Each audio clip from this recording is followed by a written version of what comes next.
As we come together for this period of inner work, let us set aside every thought of healing as something to be attained, or peace as something to be acquired. Let us approach this hour with the recognition that we are not here to get something from God, but to become still enough that we may discern what has been present from the beginning. Spiritual healing is never the act of a human mind working upon a condition. It is the dawning of a higher awareness that reveals the spiritual nature of what already is. And so, before we inquire into principles, before we speak of method, before we attempt to understand the nature of this sacred work, we pause not to think, not to ask, not to reach outward, but to open ourselves inwardly to the presence that moves upon its own accord. The healing presence is already here. It does not come because we desire it, nor does it depart because we forget it. It is the very life of us, the very soul of us, the very substance out of which our being is formed. And all the discord, the disease, the limitation we seem to encounter arises not from the absence of God, but from our unawareness of this indwelling presence.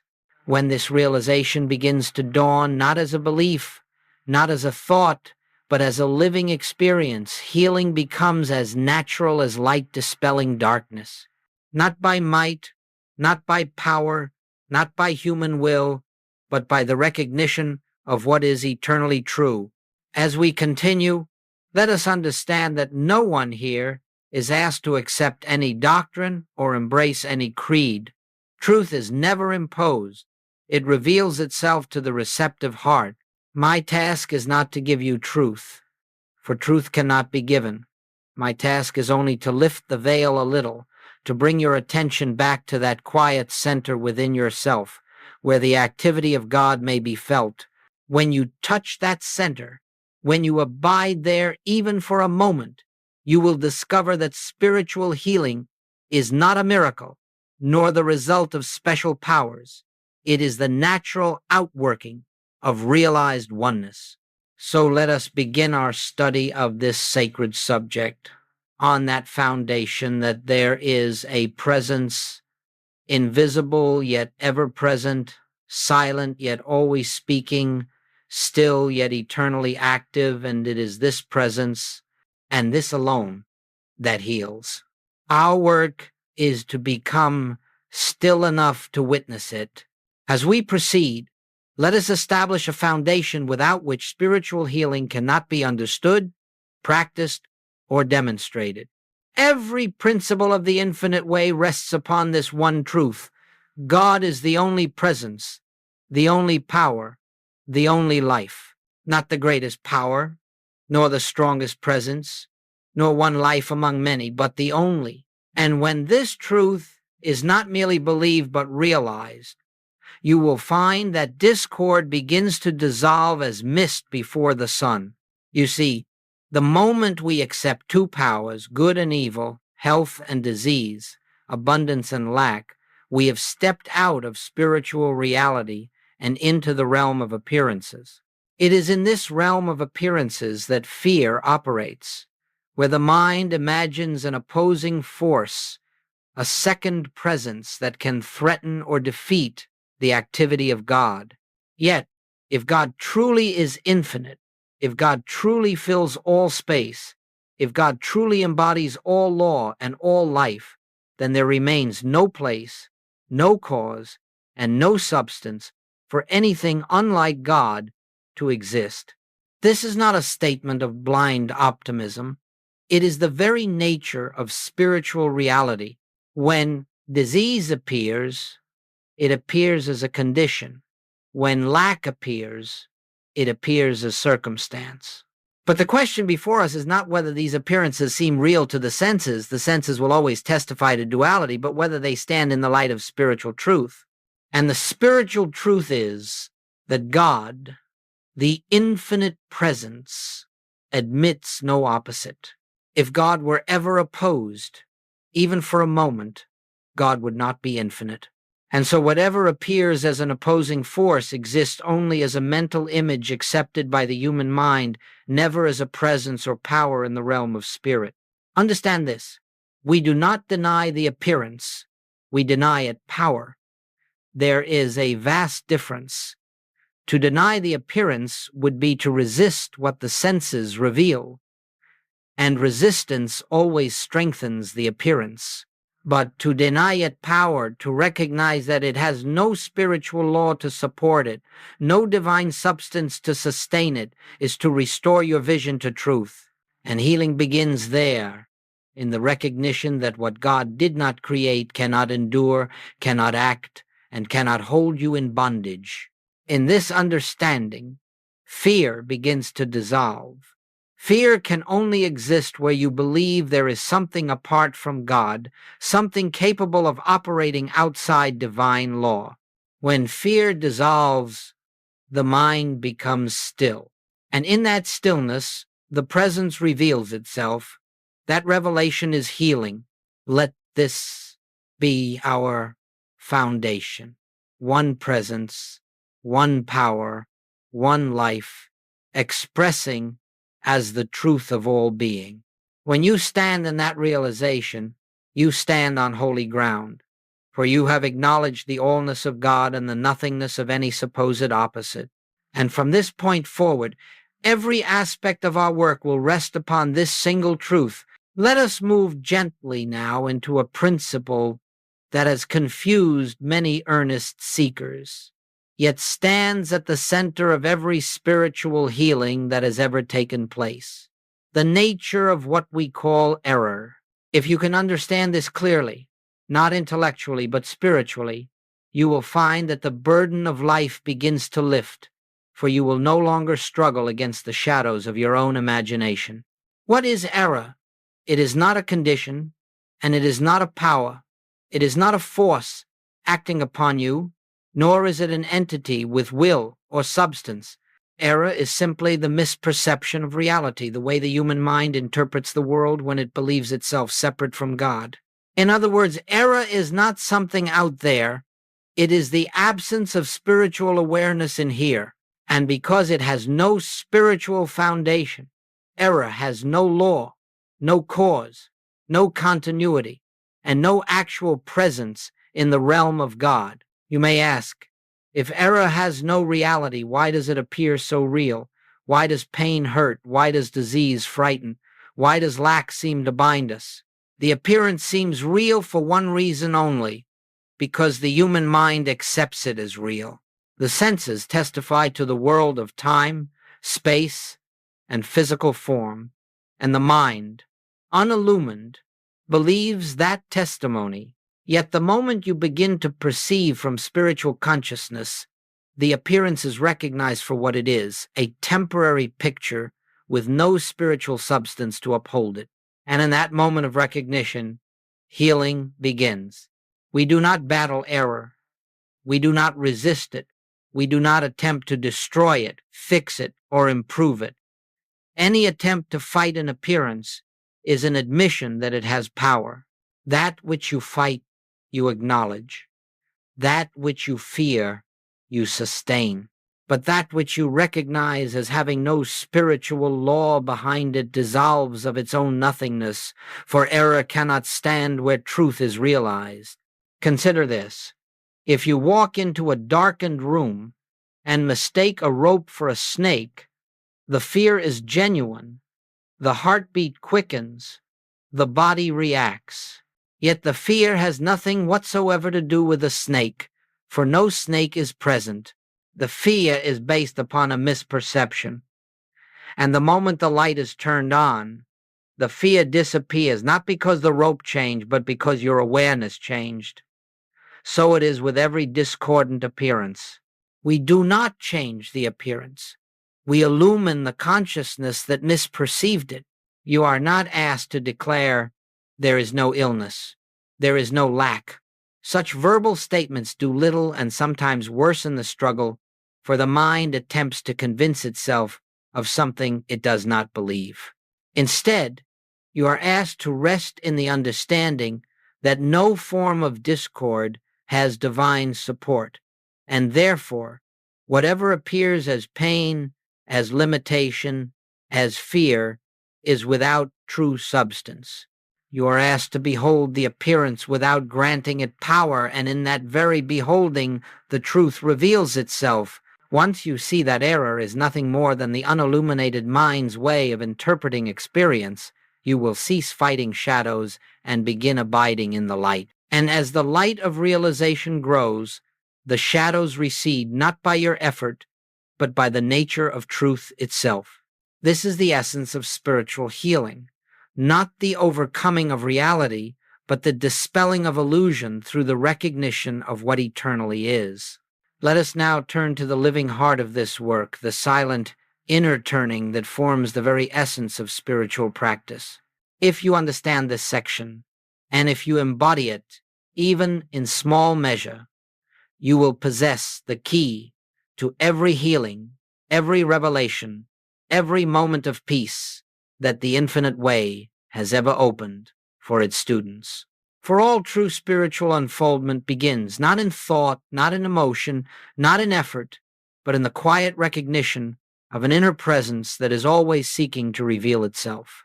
When we speak of the turning within, do not imagine an activity of the mind.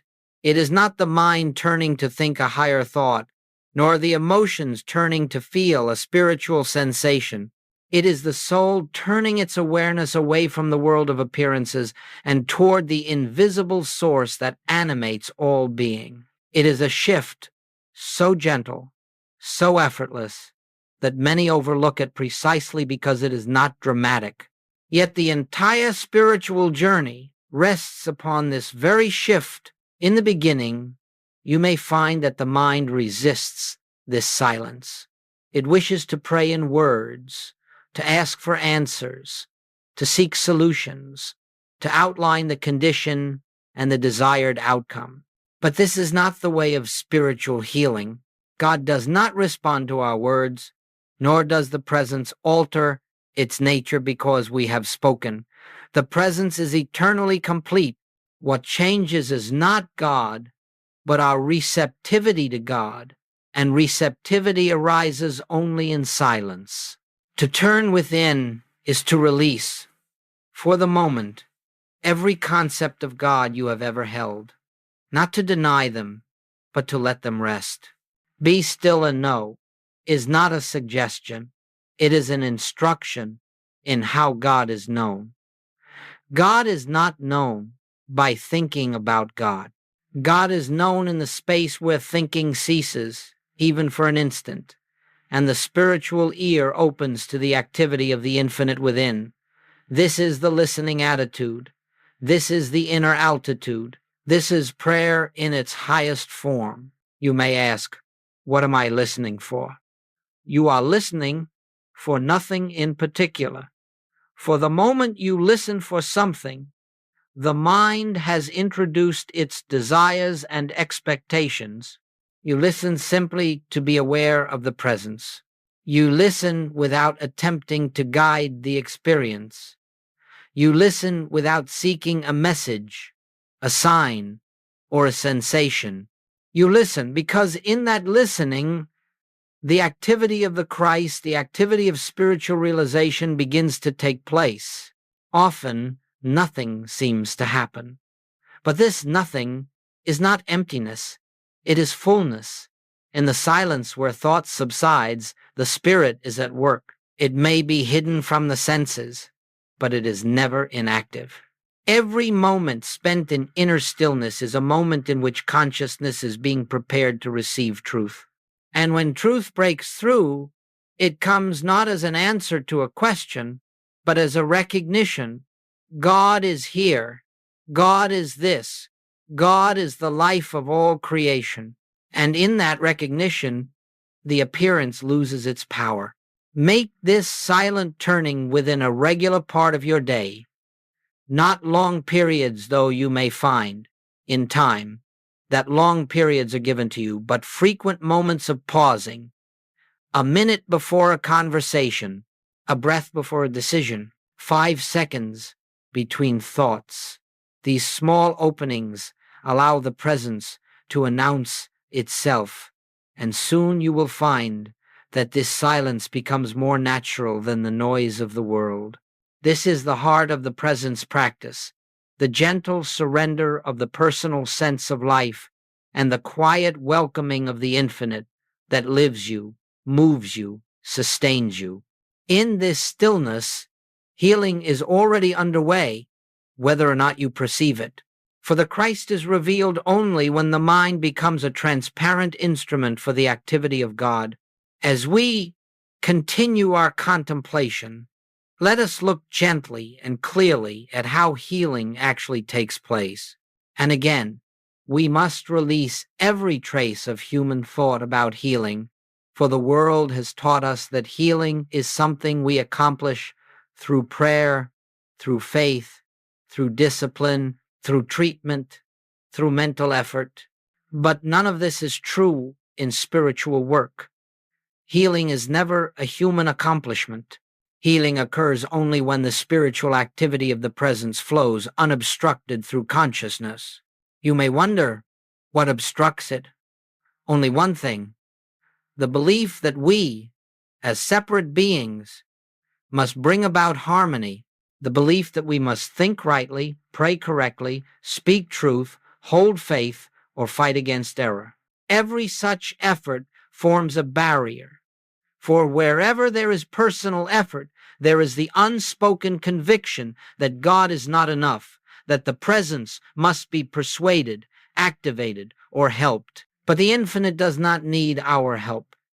It requires only our non-resistance. When the mind becomes still, when the heart releases its pleading, when the emotions settle into quiet receptivity, something remarkable takes place, though often it is so gentle that the senses do not detect it. The presence, which was always here, begins to reveal its own perfection, not because we sought it, but because we removed the interference that prevented its expression. You see, harmony is the natural state of being. It is not something introduced into us from outside. It is the very nature of the life of God expressing as the life of man. Discord is not an actual condition in consciousness. It is merely the resistance to the divine flow. And when resistance dissolves, even for a moment, harmony is restored spontaneously. Think of it in this way: light does not need to struggle to enter a room.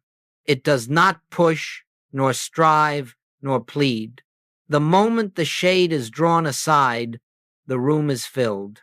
The light was always there. It was simply obstructed. In the same way, the presence is always shining, always active, always expressing its perfection. It needs only that the shade of personal sense be lifted. That is why we practice the silence. That is why we cultivate the inner turning, not to get God to act, but to allow God to be revealed. And when the presence is revealed, healing occurs naturally, inevitably, often quietly. Sometimes the outer form changes quickly, sometimes slowly, and sometimes not at all. But inwardly, there is always healing, for healing is the dissolving of fear, the lifting of the veil of separation, the recognition of oneness. When that inner healing is attained, the outer world reflects it to the degree necessary for our spiritual unfoldment. Do not look for results. Do not measure the appearance. Do not watch the body or the bank account or the relationship for signs of change. These are shadows on the wall. Watch instead the inward sense of peace. For when peace comes, healing has already taken place. Whether or not the form has yet adjusted itself, the form will follow. But peace itself is the true evidence of the presence realized. In this way, healing without effort becomes not a mystery but a spiritual law. When personal striving ceases, divine activity appears. And this divine activity is always present, always complete, always perfect.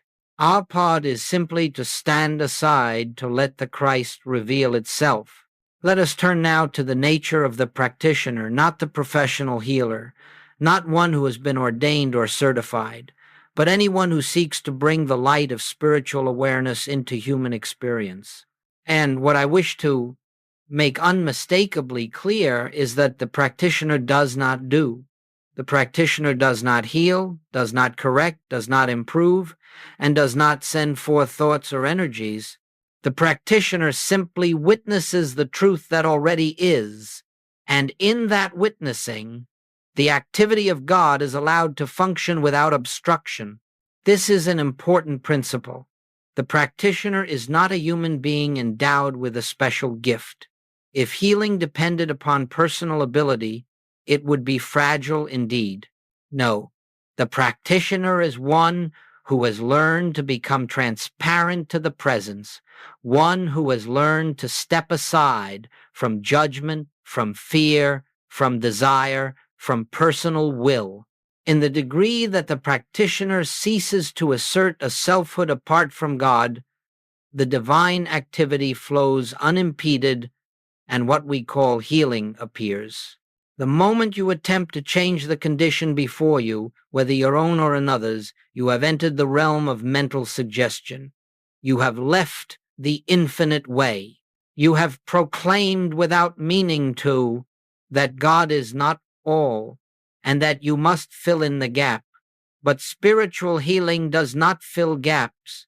It reveals that no gap ever existed in the presence of God. So the practitioner looks upon the appearance, the illness, the fear, the discord, and holds no reaction. Not coldness, not indifference, but the deep spiritual understanding that there is no power in the appearance. The practitioner does not deny the appearance. He denies it authority. He acknowledges that the senses may testify to discord, but he also knows that the senses do not testify to the realm of spirit. And so he rests gently in the truth that God is the only life, the only substance, the only presence. The practitioner sits quietly, without words, without effort. He listens, he waits, he becomes receptive. And in that listening, a subtle shift occurs, not in the outer condition, but in consciousness itself. A recognition dawns. All that God is present here. Nothing else has power. That recognition is the treatment. That recognition is the healing. And realize this: the practitioner does not send this realization outward to another person. There is no other. There is only one life, individualized in infinite form. When the practitioner attains the realization of the one presence, that realization touches whoever has turned to him not because he sent it, but because the one presence is universal, indivisible, and simultaneously present where the appearance is. Therefore, the role of the practitioner is a role of quietness, humility, and non-doing. It is a role of witnessing the spiritual truth that is eternally true. No effort, no manipulation, no influence over mind or body. Only the clear, silent awareness that God is the only reality, and that nothing unlike God has law, substance, or continuity. When this witnessing becomes natural, when it becomes your reflexive response to discord, then you will discover that healing is not an act but a state of being. And in that state, whoever comes into your presence, whether physically or in thought, is touched by the same invisible grace that supports the universe. That is the role of the practitioner, not to heal, but to stand still and behold the truth. Now we come to a very practical aspect of our work, though even the word practical must be understood in its spiritual sense. For we are not seeking to improve the human scene, nor are we attempting to make the world more harmonious by human effort. What we are learning is how to carry the consciousness of the presence with us into every moment of the day, so that divine harmony may reveal itself wherever we are. Many believe that spiritual realization belongs only to the quiet hours of meditation, that the sense of peace attained in the silence is fragile and easily lost once we step into the activities of daily living. But this need not be so.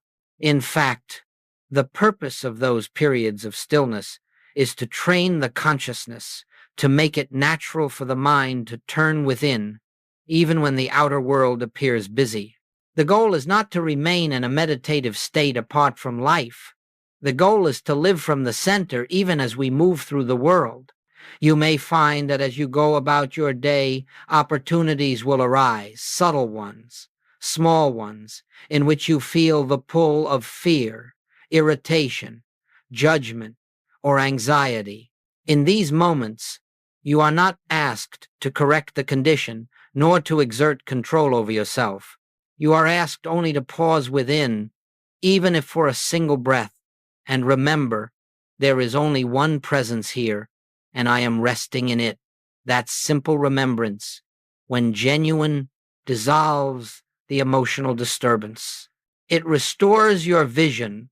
You begin to see that every encounter, every conversation, every decision becomes a place of practice, not a place of striving, but a place of recognition. You meet a person, and instead of seeing a personality with faults or virtues, you quietly acknowledge the presence expressing in that form. You face a challenge, and instead of reacting with fear, you remember that whatever the senses report is only an appearance, and that behind the appearance stands the unchanging life of God. These quiet moments of recognition, sometimes a second, sometimes a brief inward turning, accumulate. Each one deepens the consciousness of oneness. And as this consciousness deepens, you will notice something remarkable. Outer conditions begin to respond, not because you manipulated them, but because the consciousness through which you perceive them has changed. When you carry the awareness of the presence into your work, you find yourself guided without effort. Ideas come when needed. Solutions arise without strain. When you bring the presence into your relationships, conflicts soften, harmony appears, misunderstandings dissolve, not because you reasoned your way through them, but because the Christ within you recognized the Christ in the other, and that recognition is transformative. Do not think of this practice as something added to your day. It is simply a quiet remembering, a gentle return to the center whenever you notice you have wandered. No condemnation, no discipline, only return. And each return strengthens the habit of spiritual awareness until eventually it becomes your natural way of being. In time, you will find that the presence goes with you everywhere, not because you carry it, but because you finally realize it was always there. Whether in silence or activity, whether in meditation or conversation, whether alone or among many, the same still, quiet presence lives you. And you begin to move through life not as a human personality navigating circumstances, but as a transparent instrument through which divine harmony expresses itself. This is how the presence becomes active in daily life, not by effort, but by remembrance, not by changing the world, but by abiding in the one who has already overcome the world. Up to this point, we have spoken of principles, God as the one, presence, the nature of error, the silence, the inner turning, the unobstructed flow, the witnessing consciousness. But a principle, no matter how beautifully stated, becomes meaningful only when it is lived. And so it is helpful from time to time to look quietly at what happens when these principles move from intellectual acceptance into spiritual realization. Not to create expectation, but to illustrate how naturally harmony appears when consciousness is aligned with truth. When the presence becomes a felt reality, even in small measure, the first transformation is always inner. Before any outward change, there arises a subtle but unmistakable peace, a peace that has no cause, no explanation, and no dependency on conditions. It is simply there, as if it had been waiting patiently for us to notice it. This peace is the evidence of the Christ. It is the first sign that the veil of separation has thinned. Then, without fanfare, one begins to see shifts in experience. I have known individuals who came to this work with great fear of illness, fear of financial insecurity, fear of loneliness. Yet, as they began to rest in the silence, as they allowed the presence to reveal itself, that fear gradually dissolved, not because they solved their problems, but because they discovered that they were never meant to live by fear. They found an inner ground, and from that ground the appearances changed of their own accord. There was a woman who once sought help for a physical condition that caused her much distress. She tried affirmations, treatments, and many forms of prayer, but the condition persisted. When she came into the awareness that healing is not the removing of a condition, but the recognition of spiritual wholeness, she stopped pleading and began listening. For a time, nothing seemed to happen. But one morning, she awoke with a profound sense of God is here. That was all. No vision, no sensation, only that inner knowing. Within weeks, the condition had disappeared. Yet she would tell you that the real healing was not the physical change, but the peace that preceded it. Another man carried long-standing resentment toward someone who had wronged him. He struggled, fought internally, and tried to forgive in the way the world teaches forgiveness, declaring that he forgave, though inwardly still wounded. But when he turned within and recognized that there is only one life expressing through infinite form, something shifted. He saw that the person he resented was not a separate self, but an appearance of the same presence he sought to realize within himself. The resentment dissolved, not because he tried to forgive, but because he could no longer see anyone to forgive. Shortly after, the relationship healed in ways neither could have orchestrated. And there are those who face financial hardship. They did not use this teaching to attract supply or manifest prosperity.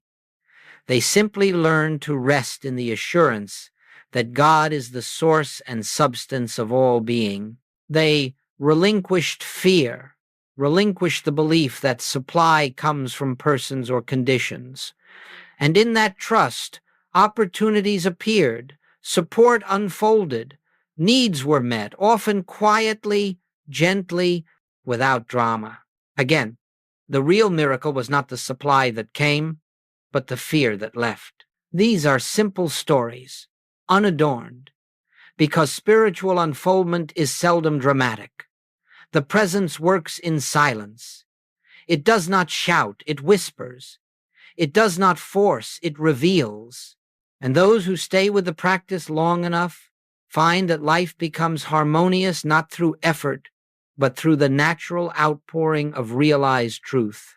When the presence is recognized, even faintly, harmony follows, not always in the ways the mind expects, and not always in the time frame the world demands, but always in the way most conducive to spiritual growth. For the purpose of this work is not to repair the human scene, but to awaken the divine consciousness that alone is peace. These quiet testimonies remind us that spiritual truth is not theory. It is living, unfolding reality. And as we proceed into the deeper stages of this work, these transformations become not occasional miracles, but the natural rhythm of a life lived in awareness of God. And now, as we bring this period of contemplation to a close, let us not think of it as an ending, but as a gentle return to the awareness that this presence goes with us. For what we have explored together is not a theory, not a system, not a method to be applied only in moments of quiet. It is a way of living, a way of abiding in the recognition that God is the very life we are, and that all the harmony, all the peace, all the healing we seek flows naturally from that recognition. Nothing you have heard here needs to be remembered as words. The words are merely symbols, stepping stones, that help point the mind toward the deeper truth. What matters is the feeling of the presence, the quiet awareness that something greater than thought has been touched, however lightly. Hold to that, rest in that. Even if it was only a moment, even if it seemed faint, it is enough. For once the inner light has been glimpsed, it never leaves you.